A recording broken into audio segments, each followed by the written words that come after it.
FB tweet. Pinterest email send text message print. A North Carolina family visited their local sheriff's office hours before deputies believe the father shot and killed his girlfriend and their 2 kids, and then set the family home on fire before turning the gun on himself. On Monday, the Davie County Sheriff's Office responded to a house fire in Davie County, North Carolina, where a family of 4 was found dead, according to investigators. Police determined that Aschod Ewing-Meeks and his girlfriend, Ashton Brown, both 26, along with their 2 children, Bella Ewing-Meeks, 4, and 8-month-old Brixton Ewing-Meeks, had actually come to the sheriff's office just 2 hours before they were found dead. Just after 12 p.m. on April 18, Aschod and the family walked into the sheriff's office and spoke with the receptionist, Davie County Sheriff J.D. Hartman said during a Wednesday press conference. Hartman said they were very vague with what they wanted to discuss, but that they just wanted to talk to an officer. The receptionist reportedly gave the family a phone number to contact the department and they left. The visit lasted 4 minutes. There was nothing out of the ordinary.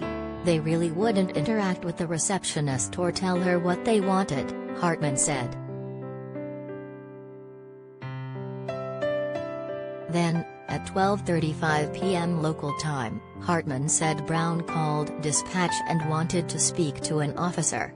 Hartman said Brown had some safety concerns but otherwise wouldn't say what she wanted.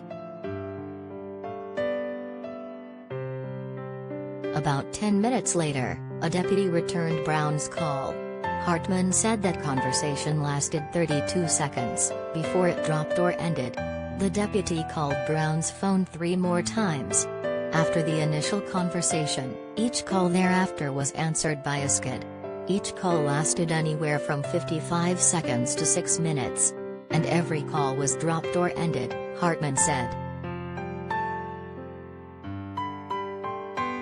He advised with the officer that he thought that someone was following him, but he wasn't in danger, they weren't threatening him, said Hartman. The officer attempted to get them to come back to the sheriff's office. They were driving around, they wouldn't tell the officer where they were. Then, at 1:06 p.m., the calls started going to voicemail. About 45 minutes later, a witness told investigators the couple was arguing outside their home. Minutes later, according to Hartman, a passerby noticed smoke coming from the home. Hartman said the passerby drove to the fire station to report the fire and that firefighters arrived on the scene by 2:17 p.m. That's when they discovered the bodies of the family scattered throughout the house, all with apparent gunshot wounds. All 4 victims are deceased from gunshot wounds, Hartman told reporters. The fire was intentionally set.